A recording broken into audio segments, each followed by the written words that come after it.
Now Hear This is a music review podcast and is not directly affiliated with any artists or album projects discussed on the show. Think of us like your record collection come to life. Well, except for those Kids Bop records you own, you're an adult. You got a record of your favorite songs. You got an hour and it won't take long. You got a pair of brand new friends. You got a ticket, gonna stick to the end. I said now hear this. Now hear this. Now hear this show right now.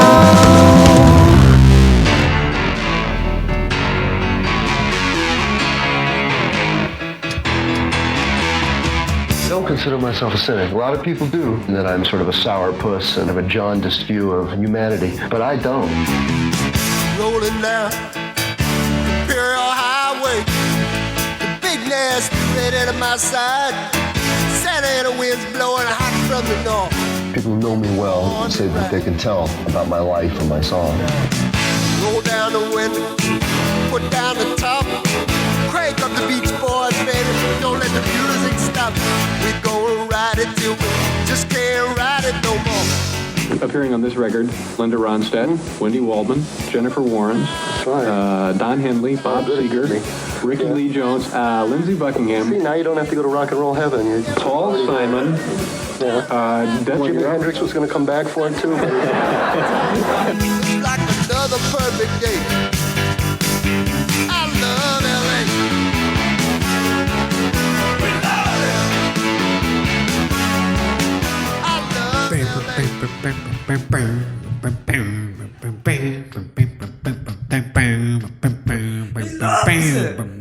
So we are back again with Now Hear This. Welcome back. Episode 4, Randy Newman's Trouble in Paradise. You have taken me on a journey, much like Randy and the redhead, across the streets and coasts of this great state of California. Yes. Well, yeah, that's why I thought this would be a perfect episode for this, because of the... Randy Newman is an LA native. Yeah, North Hollywood, I think. That's right. Ooh, I'm going to crack open a beer. Another beer. This is adult beer for adult people. Oh, boy. Oh, boy. Randy Newman. So Randy Newman released this album January 17th, 1983. It was recorded in 1982, released on Warner Brothers Records. And when I was in high school, somebody was like, oh, you play the piano. You like sarcastic, smart-ass shit. Why don't you listen to Randy Newman? I remember getting like a greatest hits. Yeah. And I Love L.A. was on this, as was... The Blues, right? Yeah, and I'd like to say Take Me Back and Real Emotional Girl, Same Girl. A lot of the tracks that are on this record ended up on that greatest hits. Yeah. So naturally, I just kind of ended up at this record. How did you feel about... Well, we're both... people who've been listening to the show know we're both about the same age. I think I'm a couple months older than you, but... How dare you? Prior to this, Yeah. I had a lot of preconceived notions about Randy Newman. When I thought about Randy Newman, what I thought was Woody. Oh, yeah. And that's pretty much it. I thought of Toy Story and when they mock him on Family Guy and that voice. And I can't describe to you how little I cared about digging into his discography Right. based on those preconceived notions. I had no interest because You've Got a Friend in Me is so sincere. Extremely sincere, right? And it's so sing-songy and childlike that I was just like, I've got this guy's number and I don't care to dial it because I don't care who's on the other end. So Seth MacFarlane ruined Randy Newman for you. Seth, Tom's, Woody, all of it. And so when you were like, let's do Randy next, I don't want to say apprehensive, but I was at the very least like, what am I in for? Yeah. I had a similar thought about Todd too when he did that. I was like, what am I in for? Oh, no. So I cracked this album open. Yeah. And I started listening to it, and suddenly I got the joke. Yes. And I was like, oh, wait a minute, because like, we'll get to this in the songs. there's some things on here that should not work Absolutely under not. normal circumstances. This album really shouldn't exist. A lot of his albums shouldn't exist. Yeah. So I'm listening to this and there are a couple tracks in, I'm like, oh, he's like super smart and a dick also. And Sorry, Randy. but like in a good way. Like, Yeah, I was in like, a great okay. way, right. It was a revelation to me. Absolute revelation. And then I watched, you'd sent me a video of him doing a couple tracks on Letterman, and I heard him talk, and I was like, oh my God, that's who this guy was this whole time? I was thinking of him like, you've got a friend in, like, that's all I thought of him. I did not realize there was so much here. So much, and I've lived with this record for, let's call it 15 years, even though maybe I heard about it in the early 2000s, late 90s. It had been around for way longer than that. Yeah. I just liked the music. And I understand why Randy had such a successful career as a film score composer. He did all those movies. I mean, you can look that. Even when you're on Spotify, we were talking about this earlier. You're on Spotify, and I'm even looking for this record because I'm like, I don't know where the CD is. And you're scrolling it past album after album of soundtrack. Yeah. And you dig all the way down. You're like, oh, this guy had a solo recording career. And from what I understand, Lenny Waronker, am I saying his name right? Waronker? Lenny Waronker. Yeah. He was at Warner Brothers, and he was just a big Randy Newman fan. Yeah. And I didn't tell you this yet. I was there the other day, yesterday, and I'm walking. They just moved offices in this big facility downtown in Los Angeles. And I'm walking past, and there was Lenny's name tag on an office. Yeah. And I'm like, is that real? Oh, yeah, he comes in every day. And I said, what is he working on the new Randy Newman album? And they're like, yeah, I think so. And you're like, oh, come on. That's amazing. He was his A&R guy, basically. Well, I could see how somebody who would become an evangelist for Randy or a super fan of Randy would defend him to the hilt and like be that passionate about his stuff, because once you realize what Randy's all about, right, he's got something to say, and he says it very well. Right. And so to that point, I have this quote I pulled. Randy, in the middle of an interview, this is a few years ago, he says, and I quote, "And it suddenly dawns on me, that's why I'll never exactly win the love of the American public. They want artists to mean what they say. Yeah. I don't give them that. I'm interested in something else. I like the way I write, and I wouldn't change it." And he's referencing the fact that he is not singing from his perspective. A lot of people think he is. He's not. He's singing from the perspective of a Southern racist. Right. Or some ignorant guy in a bar. Somebody in Cape Town. Cape Town, right. Yeah. Wow. But yeah, we'll get someone in LA who really believes that LA is as great as it is. Which David Letterman takes him to task for in that interview. And he's like, well, and they're like, I like LA. Yeah, that's right. Yeah, Randy quotes something about like, oh, well, the Beach Boys and the big redhead, like, that's okay with me. Yeah. He's an intelligent guy that people take the wrong way, is what you're saying. And I took him the wrong way. And I was actually embarrassed by the way I took him after listening to this album, because I was in the car, like, actually saying, oh, like to no one in particular. Now I know why Ryan keeps... I'm going to stop sucking air through my teeth every time he asks me to listen to a record. Well... It was more, what am I in for? Like, I had no idea what to even expect. Yeah. And the album cover is like middle-aged guy with big glasses and looking kind of like a nerd, or like your dad or something. And like, not your dad, but a dad, the royal dad, standing in, like, on looks like the Pacific Coast Highway, probably in Santa Monica, leaning against a car. And I'm just like, this looks like every terrible mid-career 80s album art I've ever seen in my life. And I was like, oh, what is this going to be? And that's what it is. Yeah. Great. So Randy's career starts in the middle of the 60s. He was writing songs for other people, put out an album in 68 that is beloved. Is it beloved or beloved? I think you could say both. Okay. Well, it's both then. Right. Then in 70, he had this big critically acclaimed album called 12 Songs, and that led him to release a live album, Randy Newman Live. And one of my favorite moments, have you ever heard this song, It's Lonely at the Top? No. He intended to give it to Sinatra. Oh. And It's Lonely at the Top. They're all sarcastic, all these songs. And in the recording, he's singing and there's like 4 people in the audience, and he's always like, I always found it pretty ironic that there I was actually at the top singing to like 4 people in this live show. After that, Sail Away in 72 and Good Old Boys in 74. Now, these are like very nice artistic statements, more or less big hits at the time for him. He has a really successful recording career at this point. And then 77, he drops Little Criminals, where Short People, yeah. Which is a song about racism. You're right. He's trying to say, what I'm saying is insane. Yeah. Replace short with black or Chinese or fat or whatever. It's all the same sort of ignorance. But people didn't get that. No, they got angry. I didn't either. I knew that song a little peripherally, and then we were talking about this a little before the recording, but after I listened to this album and got hooked on it and watched the Letterman performance, I went through and watched a bunch of videos on YouTube of him, and that was one of them. And it was the first time I'd ever listened to it with those ears. Right. And I was like, this guy's a genius. I was so in love with the idea of Randy Newman, the cool dad you never knew you had. Yeah, right. The cool dad you never knew you had. That's exactly it. Yeah. 79, he puts out Born Again, which is more or less a rehash of Little Criminals. I like it. Not everybody likes it. Didn't do as well.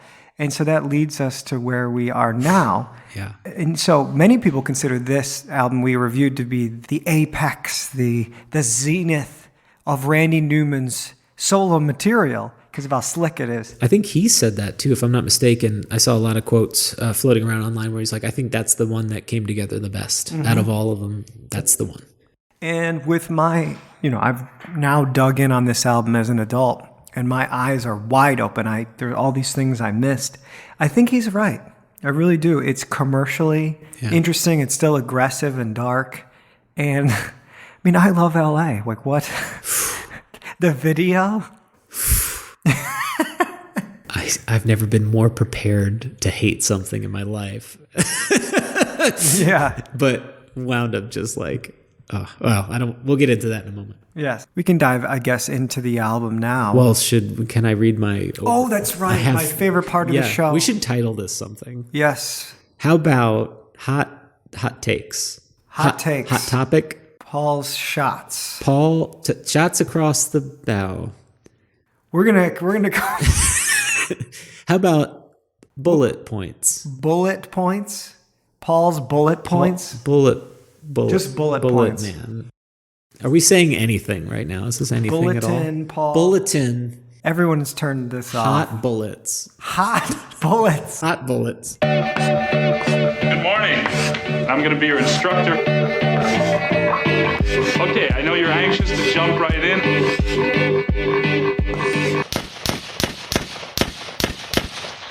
Yeah, so, okay, my first one here.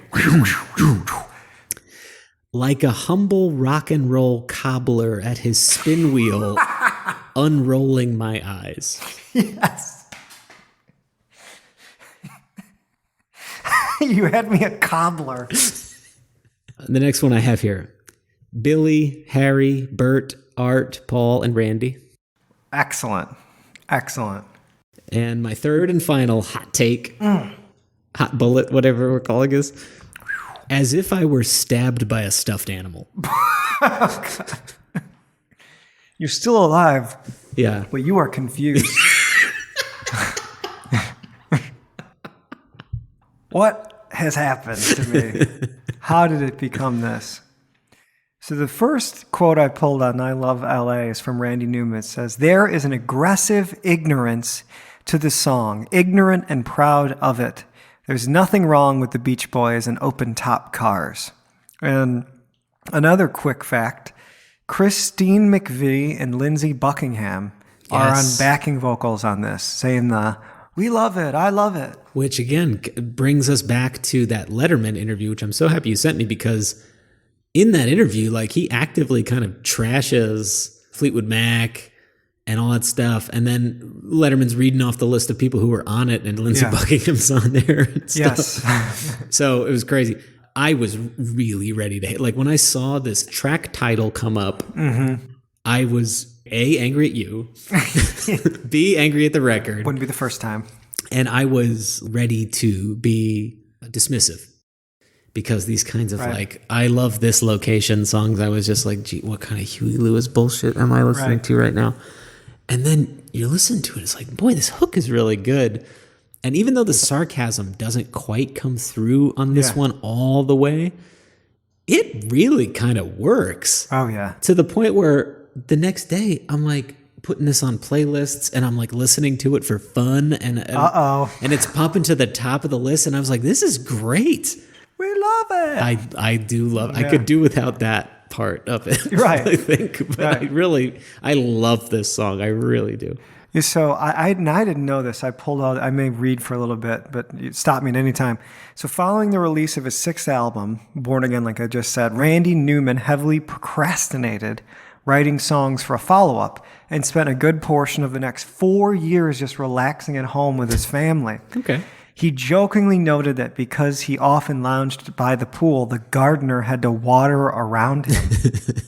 This thing about that, having a career where you could just take 4 years off to hang out. I mean, it was for the good of his family, which is cool. He had a son who at that time, I guess, must have been middle school, elementary school. So I guess that's a good opportunity. We mentioned him in the Letterman thing. Yeah, who I guess would eventually get sort of a weird punk band. But, you know, that's cool. He wanted to be there for his family. I get it. Yeah. To counter this lackadaisical lifestyle, Newman rented a recording studio in L.A. in '83, which did not have any telephones to distract him. I guess easily distracted guy. Yeah. And he recorded a song called Something to Sing About, in which the narrator arrogantly boasts about the suburban opulence around him. But Lenny Waronker, as we said before, disliked the song so much he opted not to include it on this album. And so this song was not used. The message of delusion and arrogance served as an inspiration for this track and then the rest of the record. Okay. Yeah. All right. And then another source of inspiration came from I can't believe it took me all this time to learn this. Another source came from a conversation he had with Eagles drummer Don Henley while on an airplane. And Henley told him that he could no longer afford to charter Learjets, to which Newman sarcastically responded, Jesus, that's tough. You can't live on $1 million a year anymore. During the same flight, Henley suggested to Randy that he should write a song about L.A. because he was a native of the city. Yeah. And so that conversation and then the other unreleased song served as just the beginning of the themes of hedonism and disillusion found on the whole record. Yeah, yeah. To me, this is the track where the sarcasm is least prevalent, with the exception of maybe like some of the ballads. But even if you don't read this on a sarcastic level, it still kind of works anyway. It really does. And I think it's the Dodgers use this song. Do they really? I think it's the Dodgers. There's some LA team, I'd have to dig into that, where it's like they win or it's the right after the national anthem or something like that. Yeah. We love it. Jesus Christ. Write it and correct us if you'd like. His piano playing is something else. When he sits down there and just starts going, it really is like watching magic happen. There's never a finger placed in the wrong place. It's got power, but it's also got that same spirit of which he treats the vocal. And he's just like, sometimes, him, Billy Joel, these people who are primarily piano-based writers, I find to be a little maybe plodding, or I don't know. I think I just prefer guitar-written songs for their core structure. But I really love his brand of writing, his brand of melody. Could listen to it all day, and which is never something I ever thought I would say about Randy Newman, by the way. So like, you've done your job. Changed you. Yeah. Hopefully we're changing some listeners' minds too. And there's a guitar solo on this one, which I'm realizing now I say in like every episode. I think I just really like guitar solos, but there's one on this song. That's okay. Yeah. I wish it was on the whole album, but there's one on here that's really good. Yeah, so this song was recorded at Warner Brothers recording studios in Hollywood with Lenny and Russ Titelman. Yeah, Russ Titelman, who produced George Harrison's self-titled album in the late 70s, had a great run of stuff. Russ, hell of a nice guy. We met him at some Beatle Fests. Oh, you have? Well, maybe he's listening now. Hello to you, Russ. If not, I'm just talking to myself. So several members of the rock band Toto provided the groove, and then Waddy Watchell played the rhythm guitar. And I don't know. I love this song. I love how the opening, leave New York to the Monkees, leave Chicago to the, is that racist? Am I being racist? To the Eskimos. Yeah, I was like, dressed like monkeys. What are you talking about? Yeah. But I love in the video, it's like this noir kind of setting. He's like in a trench coat and like black and white. And then when he gets to LA, the sun is shining and it's all in color. And oh, what a video. It's like the women in oiled in bathing suits, and then it's the oil pump, and then it's the Chinese theater, and then the women again. It cuts to the cleavage and then back to like the Chinese theater and then to like extreme poverty for a half second and then before it moves on to something else. Yeah. He's like, look at that bum over there. He's on his knees. He's down on his knees. Yeah, well, that's one of the funniest parts in the song. Yeah.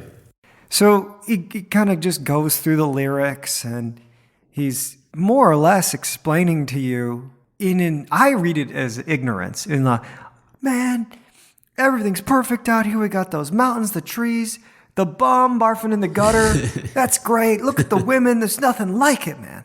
And he starts listing those streets. Century Boulevard, Victory Boulevard, Santa Monica Boulevard, 6th Street. Are these that great as streets? I mean, Santa Monica Boulevard. I mean, Cheryl might have a bone or two to pick about that one, but otherwise, yeah, no, not great. 6th Street? No way. I've never been, I'm going to 6th Street. I'm going to have a great night tonight. Never, not one time. I'm always thinking about where can I park my car where it is not going to get broken into. Yes. So yeah, this is the whole point of Randy Newman songs. We've more or less said that it's so subtle and so subversive. You don't even realize it for a while. I definitely didn't hear it on the first spin. I thought he was just talking about how much he loved LA. Mm-hmm. Very clearly not. Any other thoughts on this track before we go to track 2? No, just want to point out that as we approach track 2, even though I liked the end of I Love LA, and by that point I was like, okay, all right. I'm like dipping into the pool very slowly. I saw the track 2 title, Christmas in Cape Town, pop up, and I went, God damn it, Ryan. And I was like, what? No. I can't. What have I done? And I'm thinking like, okay. He's a good songwriter. I guess he's writing a Christmas song. Again, not realizing the sarcasm yet. Right. And then he starts dropping N-bombs. And I'm like, wait a minute. Track 2, yeah. In Christmas in Cape Town. And I start listening to the lyrics. And now I think this is maybe not my favorite on the album, but definitely top tracks on the record. And I've been humming the chorus and stuff in my head. I just can't get it out. Like, it's so good. It's a very good song. And this is one of the tunes I didn't really love until this spin. Yeah. When I was 18, 19, whatever, I didn't know what apartheid was. Right. I mean, I probably should have. But like in the 80s, you had Little Steven doing I Ain't Gonna Play Sun City. Yeah. And you had, various other anti-apartheid musical ventures. So I didn't realize that that's what he's talking about. And then he starts talking about Africa. And I was like, oh. Uh-oh. I get it. Yeah, so an anti-apartheid song which examines the situation through the eyes of a South African racist. Yes. Who chastises his English guest or girlfriend or something for showing sympathy to African Americans. Well, not African Americans. I guess just Africans. Africans, yes. Oh, wow. How ignorant do I sound right now? Oh, boy. So this song was criticized by a lot of people who missed the point. It's, I think it's one of Newman's angriest and most effective attacks against racism. Sure. Yeah. This one reminded me the most. We were talking about Elvis Costello in the last episode. This one had a little bit of a Costello vibe for me, almost in the vein of it had the viciousness of Let Him Dangle or something. You could feel this anger coming through his vocal. I don't know, man. The melody he's able to achieve to accentuate the point he's trying to make, and every song has a point. I was just like, I did not even know this was here. How did I not get this? And maybe that comes from, so these 5 people sing background vocals. Don Henley, Bob Seger, Wendy Waldman, Linda Ronstadt, and Jennifer Warnes. Hey, will you come sing on my clearly anti-racist but slightly racist song? Let's get Bob Seger. Wow, Linda Ronstadt. Yeah, exactly. So Randy said that this song was a good idea, but he thinks it should have been sung by a guy with an English or otherwise accent. It shouldn't be an American accent. Yeah, I can see that, but it works anyway. Right. I think he's probably just being too hard on himself. Maybe he's joking in that interview. Who knows? And then so Randy goes on to say there's 2 songs in this album, Cape Town, that's this one, and then Mikey's, which we'll get to. Yeah, we will. Which are about 40-ish people whose life had changed from underneath them. They used to be 22-year-old surfer types, North Beach type guys, and then things changed. It's about a bad reaction to change. And knowing that, when you read it or hear it, you're like, oh, that's so much better. Yeah. I thought this guy was just a big jerk. Well, when the N-bomb started flying, I was like, well, that's brave. Right. I was like, I didn't know what to make of it because I wasn't expecting it. But I don't know. There's a lot of different levels of cultural sensitivity that has evolved over the course of a few decades. In the case of this song, I don't think you could ever build an argument that this is 100% inappropriate because the message is so anti-racism and bigotry and all that stuff. Yeah, it is. I don't know. I'm gonna listen to that one again. Actually, when we leave, because it does get in your head. The piano. Christmas in Cape Town. There's a descending piano thing. Yeah, and it's just so perfect. The way he crafts his melodies is just amazing. Thank you, Randy. So the third track, and then again, I remember hearing this one, the blues. Yeah, and taking it right on the nose.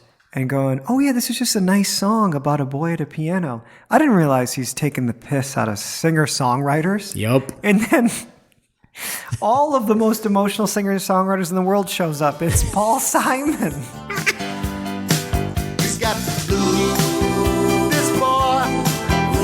He's got the blues. You can hear it in his music. He's got the blues, this boy. He's got the blues. You can hear it. When I was 9 years old, my daddy ran away with a woman he met on the train. Oh, his little boy ran to a room where his piano. Follow me on a journey, if you will. I can't wait. I'm in my car. Oh boy. I am actively angry at you for I Love LA. And then I hear it and I'm like, oh, okay. All right. I hear Christmas in Cape Town. I'm like, actually, what is this? So the confusion is setting in. And then I hit the blues. And the sarcasm really isn't known to me yet on the level that it actually is. Yes. So when I'm listening to the blues, I am taking it as fairly straightforward. And as you mentioned, Paul Simon being on something immediately adds just a little more, just cranks that sensitivity up just a little bit more because by virtue of who he is. But when you listen, like this song, even if you take the blues at face value, it's catchy as shit, man. Mm-hmm. When it's like, and I was humming this one. So I drove for 3 songs, got out of the car after the blues. And Threw up. No, and I was walking along the street going, he's got the blues. This boy, he's got the blues. You can hear it in his music. And I'm like, holy shit, it's a good lick. It's a nice little, jingle. Yeah, you miss it because of the strength of the song. But yeah, this one's mean, mocking the confessional songwriters. Yeah, hustling down the city streets and selling his ass for $1 bag. Oh, man. Yeah, he sneaks those in, and you're like, wait. What was that lyric? Did he really just... Yeah, he did. There's a little Bruce Springsteen on that, too. Yeah, and if you go back to Cape Town, he talks about Jungle Land. There is definitely a theme of Bruce on this whole record. Yep. And, well, I mean, Bruce is one of the biggest artists in the world at this point. Is he mocking Bruce for selling out? I don't know. Because Born in the USA, from what I understand, at that time was viewed as a sellout. Is that right? Well, at least, from like my dad and people of his generation, they're all elitists about pre-Born in the USA. It's about Nebraska, man. I don't care for Nebraska. There's apparently an unreleased E Street version of Nebraska in the vault. Same as the Wings version of Band on the Run. Sitting there somewhere. I got to hear that. Maybe we have and we didn't even know. Ooh, we went all the way back to Wings. We find our way there. My third note on this track is, ladies and gentlemen, Mr. Paul Simon. Because talk about a guy who's having a moment in the early to mid 80s. He was about to anyway. I think Pre-Graceland. Pre-Graceland, but Graceland was about to happen. About to just... Yeah. Because the song, I listened to a lot of Graceland after this. I love that album. There's a pounding quality to the song, especially in the bridge, that helps the melody transcend the 80s sitcom theme it portends to be on the surface. Yeah, the sax or the synths and all that. It does. Yeah, it sounds like, you've got Charles and or whatever, whoever is coming out. Maybe the hookiest of any song on the album. Yeah, in a good way. Yeah, as a song for sure. Yeah. Randy had said that he regrets the song because it mocks the young protagonist for seeking solace from his troubles, and then by going into Paul Simon singer-songwriter mode. But then a couple of years ago, somebody asked him that again, like, do you still regret the song? He's like, nah, a little bit. So he's softening to it in his older age. And Randy once said, I resent Paul Simon's belief in himself as a poet. And a Rolling Stone magazine writer found that and presented that to him again. And he's like, now he's singing a duet with you. No response. So, but I think all of these things add to the intended irony of Trouble in Paradise, L.A., all of these characters. I don't think he's above poking fun at himself. Definitely Randy. not. So track 4, Same Girl. This is another one where I'm like, oh, this is just some kind of love song. But then it slowly reveals itself to be much more alarming. Yeah. This is one I checked out on originally. It was, the ballads are, it's quiet. It's a quiet song. Yeah. And more subtle than some of his other stuff, albeit with really lovely strings and his vocal performance. I just want to comment quickly about his voice. Like, his voice is easy to mock. Because before you realize that he is mocking everything, and if you think he's being sincere, that voice really doesn't translate all the time. It can sound a little cartoonish, shall we say? Yeah. But actually, after listening to this album, I had a new appreciation for his vocal range, and I thought this song was a great example of it. Sounds like he's singing it in a bar, like a dimly lit bar at night, and it actually works really well. So I found this online. I'm not going to say that this is exactly what it's meant to be. I agree with everything you're saying. Is he in the role of a pimp of some kind, trying to convince some kind of drug-addicted prostitute that she's still the same person she always was? I found that in a forum. Whoa. So that's how they interpreted it. Do you read it that way? Because I'd never heard it that way. I read it as sincere. Paul is packing his stuff up right now, everyone. No, I mean, I would say at the very least plausible based on his track record. Yeah, so taking something dark and doing it in this really tender way. Boy, I'm trying to now think about the lyrics in relation to that. Let me pull those up. You're still the same girl you always were. Still the same girl you always were. A few more nights on the street, that's all. A few more holes in your arm. A few more years with me, that's all. Still the same girl. Same sweet smile you always had. Same blue eyes like the sun. Same clear voice that I always knew. Still the same girl that I love. And the holes in the arm. That was what tipped it off. Okay, yeah. Well, even if that's not pimp, then that's like him criticizing, or maybe not criticizing, but I don't know. I don't know what that means. I mean, I know what it means, but I don't know what character he's playing in that scenario. Yeah, I don't know either. It's one interpretation. But he definitely does not, even in these intimate moments, he definitely takes the shot. He always goes left. You're like, oh, this is a nice little love song. And then, oh, no, it's not quite that. I think I may have even glossed over the holes in the arm thing and not even... The subtlety of Randy Newman, ladies and gentlemen. Jeez, man. See, Randy said that he loved the record. He didn't love the song as much. Years later, he said it sounded like it was a made-for-television kind of thing. Whatever that means. Now, track 5, Mikey's. Yeah. I did not understand what this was until I started digging for this episode.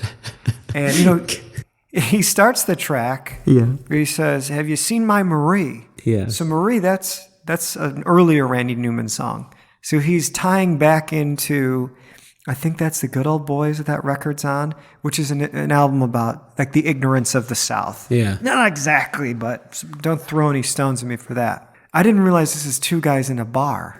And a conversation between a bar owner and one of his regular customers as they bemoan the changing times that have brought a greater ethnic diversity Right. to the area. And then the techno music, the soundtrack. Yeah.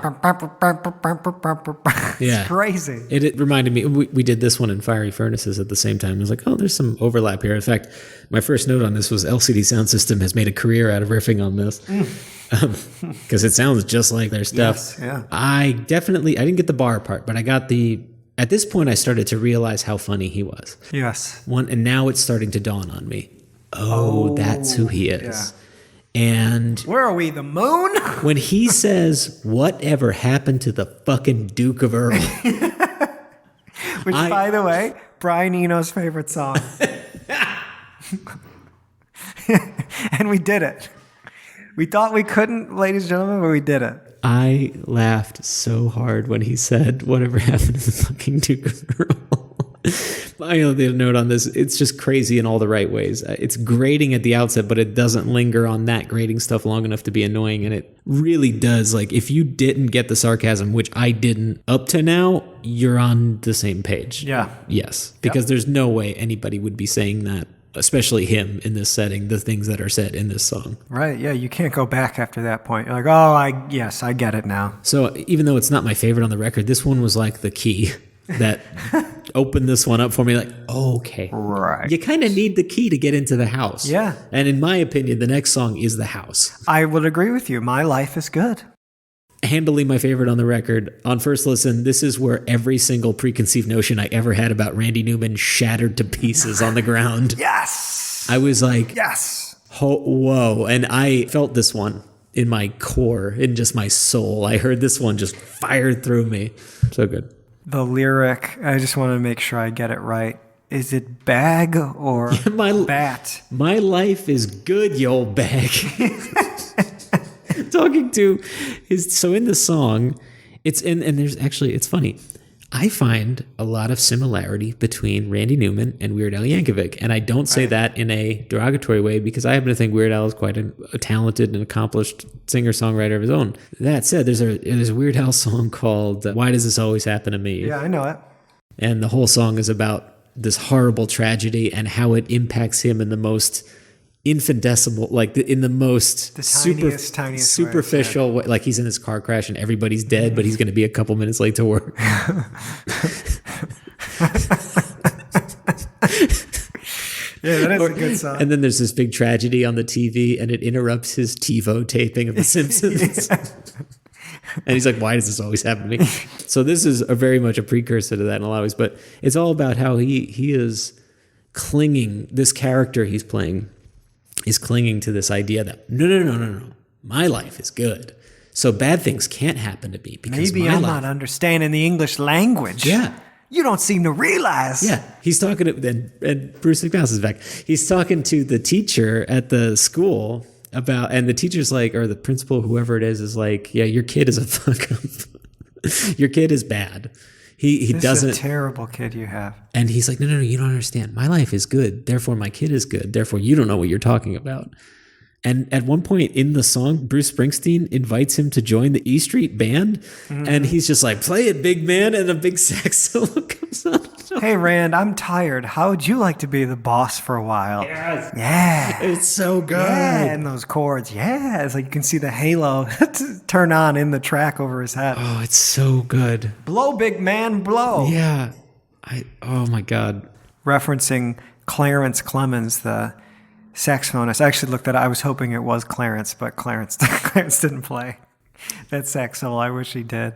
That would have been amazing. Yeah, yes. And so, yeah, this fully produced version is so excellent.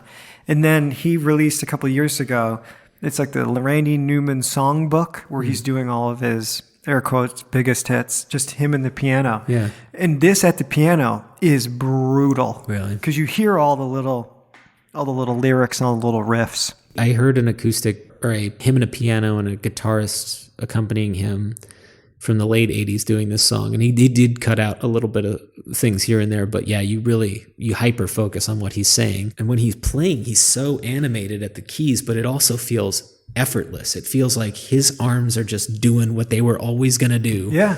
And he's a great pianist. He's so good. He's so good. A couple weeks ago, my wife and I took a little trip down to Mexico.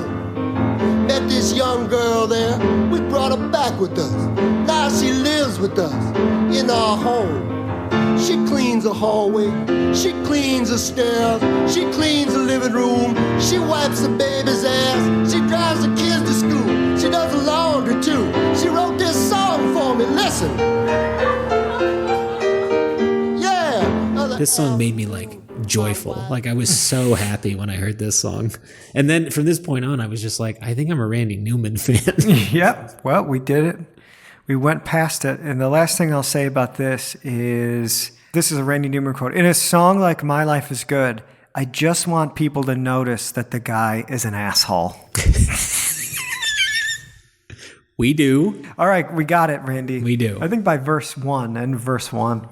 So it takes us to Miami. So I Love LA didn't ring the sarcasm alarm bells for me at first. This one does. This is more of like the hitting the nail on the head version of I Love LA. Because at this point in the record, I'm just like, Randy, take my body. My body is ready. I am ready for you. Yeah. And even when I'm not engaged, 100% in what's going on, there's still enough going on even in the melody. Like if you're checked out of the lyrics for a moment, you have the melody to take you through. If you're checked out of the melody, you have the lyrics to take you through. And this is a great example of that.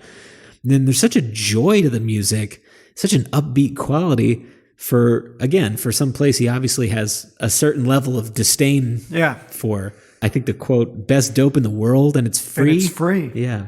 So it's about a insufferable tourist who, in his Hawaiian shirt is just dancing around, going to Miami to buy drugs and have a good time. I like the song. I don't love it as much as I Love LA or a few of others. But yeah, it picks up where I Love LA left off. And I couldn't find anything on it, but maybe that is, what other city can I take the piss out of now? Oh, I know. Well, yeah, if I Love LA is the LA native talking, and then this one's the outsider perspective. Okay, that's the difference. I'll take LA over Miami. That leads us to Real Emotional Girl. Now, maybe you can help me with the sarcasm on this one, because much like Same Girl, I didn't get it or wasn't listening quite so close, because it just sounds sort of sweet to me. Right. So this is a quote from Randy. He said, I saw the guy as a sort of a bad guy. I don't think you should be relating all those confidences, telling anyone that she cries in her sleep. I think the girl's made another mistake. That's the point. I see. I hear it as a nice love song as well, though. It could go both ways. Yeah, the ballads didn't engage me as much as the other stuff because they are very slow and quiet, purposefully. So I think that's why the sarcasm didn't hit me over the head on those. But I'm glad to hear it's there, because I would be devastated if one of these was just randomly sincere. She turns on easy like a hurricane. I like that image. Yeah. Kind of chaotic and insane. Yeah, I don't love the ballads as much as I love things like Dixie Flyer, these aren't on these albums, Rollin', or when he's upbeat. Yeah. Even when he's doing You Got a Friend in Me, I'll take that over something like this, but it's still a great song. You'd rather listen to a McCartney ballad. Yeah. What's the one where he's talking about dropping the big one? Political Science. Yes. That's a great song. Really good one. Yeah. I'm just talking about the ones that engaged me. That one is not on this record, and I was like, holy shit. The Europeans, when we saw that in that interview, the Europeans thought Political Science they didn't realize it was a joke. Where he's talking about nuking planet Earth to make a bigger America. They're like, well, that's what we're trying to do here. So yeah. Real Emotional Girl. Track 9, Take Me Back. Don Henley and Bob Seger are back on background vocals. And apparently everything in the lyric is true about Randy except for Stanford. Huh. He studied music at the University of California, but dropped out one semester shy of getting his BA. Wow. Did not know that. I thought this was a nice ode to nostalgia in some ways. Yeah. Which the record seems too cool to warrant. I found this one also to be a little sincere. I guess he's pointing his sarcasm mirror at himself here, but he's talking about divorce, I guess, a little bit in this one and stuff like that. And I took that as emotional and really, again, felt like Paul Simon stuff from this era to me. Yeah, I don't really come back to this one too often, but it's a decent song. Yeah. It's decent enough. He actually, in this song, says, "I got troubles, baby, you got them too," which is also when "You've Got a Friend in Me." Yeah, that's amazing. I didn't know. I didn't even pick that up. Yeah. That's funny. Well, this song, to me, is similar to the next song, and I'd take the next song over Take Me Back. There's a Party at My House, which is this rockin' sort of 12-bar blues thing that's chugging right along until the end. There's a party at my house tonight. Everybody be wind up, nice and tight. Get me rocking and rolling till the morning light. There's a party at my house tonight. Let's talk about "I'm Different." Okay, so this is another funny one. Track 11. I was aware of this one. Jennifer, Wendy, and Linda are back. Linda Ronstadt, that is. And it's like a zippity-doo-dah kind of thing. Yeah, it's... How are you aware of this? I don't know where I heard it, but gosh darn Game had that thing crept into my subconscious from someplace because I was aware of that line. And I didn't actually know that when he says it, it's goddamn game, but when the chorus says it, it's gosh darn game, because it has that childlike kind of quality to it. This one aligned most with my preconceived notions about Randy. Yeah. But the content of the lyric, I think I gave more credence, or maybe paid attention more this time around and realized more of what he was saying. It is not this nursery rhyme, really, although it's got the trappings of a nursery rhyme. It's got Dylan's tooth on it. Dylan's tooth is back. Yeah. I ain't saying I'm better than you, but maybe I am. But maybe I am. Yeah. But that was the line where I was, because it's, again, on first listen, I was just letting this thing happen to me, and I wasn't really understanding everything that was happening to me. But when I heard that, I was just dying laughing. It was so funny. We was talking about the bluebirds singing in the tree. Yeah. And they sing for him. And thanks, fellas. It's a funny little game for sure. I mean, it's a funny little song. Mm-hmm. I like it. I do too. Definitely lifts you up after the last track. Yeah. It's going chugging along, and then you're like, oh, wait. And then the story flips. Right. And all of his music is naturally cinematic, right? Is the point. And that's why he probably has this big movie soundtrack career. I just can't believe that Disney's like, yes. Yeah. Because this is perfect. It's not just Toy Story. That's how people know it. Like kids our age know him for that. Like they just do. So it just strikes me as so strange that a guy who was so subversive wound up being a voice for the man. Yes. Yeah, seriously. The biggest conglomerate, maybe not at that time, but certainly close to it now in the world, for sure, surely the biggest entertainment conglomerate. What happened to George Lucas? He was an indie. And now he is the man. The mouse ate him. Yeah, that's right. The mouse ate Randy. With that one Dylan tooth. I hope he's coming for us. I can't wait to sell this thing out. I never liked Paul. No, cut him out. I, for one, welcome my rodent overlord. That's right. He did none of the work. Oh, boy, just kidding. So track 12, Song for the Dead. For the Dead, a solid closer. Yeah, and it really just hits you like a sack of bricks to the face, doesn't it? Yeah, this one is a little more straightforward. Anti-Vietnam. Yeah, and like a lot of 80s rockers were dealing with Vietnam fallout and that stuff. I guess Randy wasn't immune to that. It was such a big cultural thing, primarily because, people aren't really singing about Iraq war veterans now. No. But... That's a good point. Yeah, I was thinking about it, and I'm thinking, I think the draft probably had something to do with that. Yeah. It was so involuntary that people who wouldn't have been in the mindset to say yes to killing somebody had to. Right. And so that probably screws up your head maybe even a little bit more than somebody who says yes without maybe even fully understanding what they're doing. So anyway, yes, this is about Vietnam War veteran fallout and stuff. And Well, it's a Vietnam War veteran, a lone soldier burying the dead, and he's talking to them, and he's trying to justify the American involvement in the war. saying there's a one line right about how he's burying the person next to a Vietnamese soldier, something like that. And there was some really poignant line about how they're not different or whatever it was. But I was like, oof, this is heavy. Yeah, let me pull that out. Now our country, boys, though it's quite far away, found itself jeopardized, endangered, boys, by these very, I'm going to say the G word, you can look it up, who lie here beside you forever, near forever. Beside you. Yeah. Right. And yeah, it's scary, emotional, Devastating. dark. Yeah. Definitely the opposite of how the album starts out, at least in terms of tone.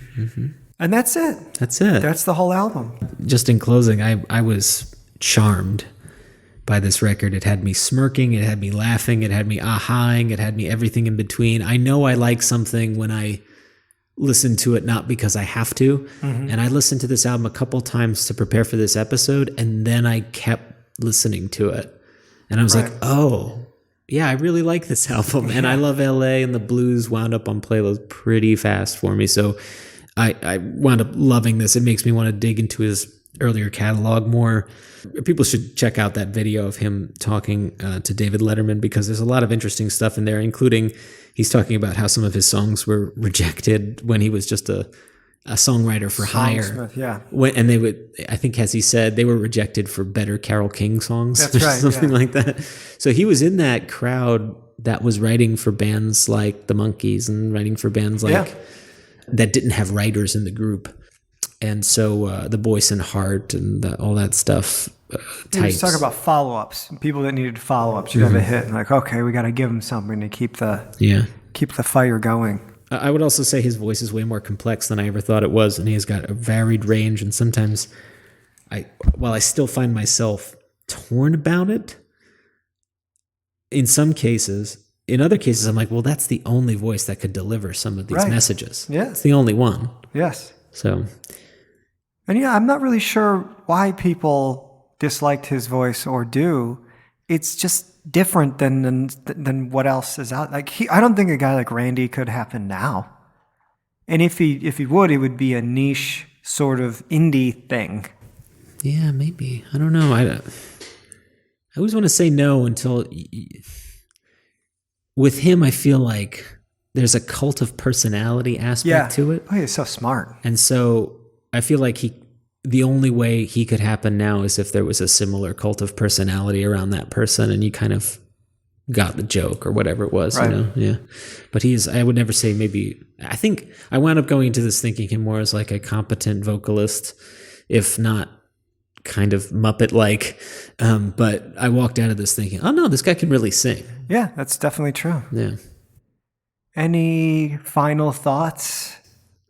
I think we just about covered it. I hope that I want to be very clear. I don't condone any of the negative behavior of any of these terrible characters that Randy Newman has created. This was fun, Ryan. I thank you for sending me this. This is why I love this show, because I would never, ever have given this the time of day. I just, not because of, I hate this album. I never would have done it. So I'm really happy you showed me this, because I'm now like, oh man, Randy Newman.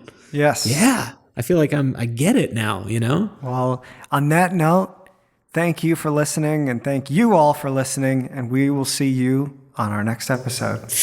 Maybe. I don't know. I'm just trying to keep them guessing. Okay. Goodbye.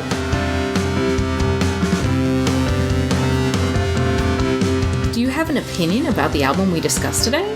Contact us at NowHearThisPodcast on Instagram, at NowHearThisPod on Twitter, Facebook.com/NowHearThisPodcast, or email us at NowHearThisOfficial@gmail.com.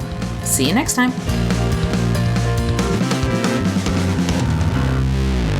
Oh, God, I'm going to get roasted for this one. I can't run for president anymore. No more beer house before.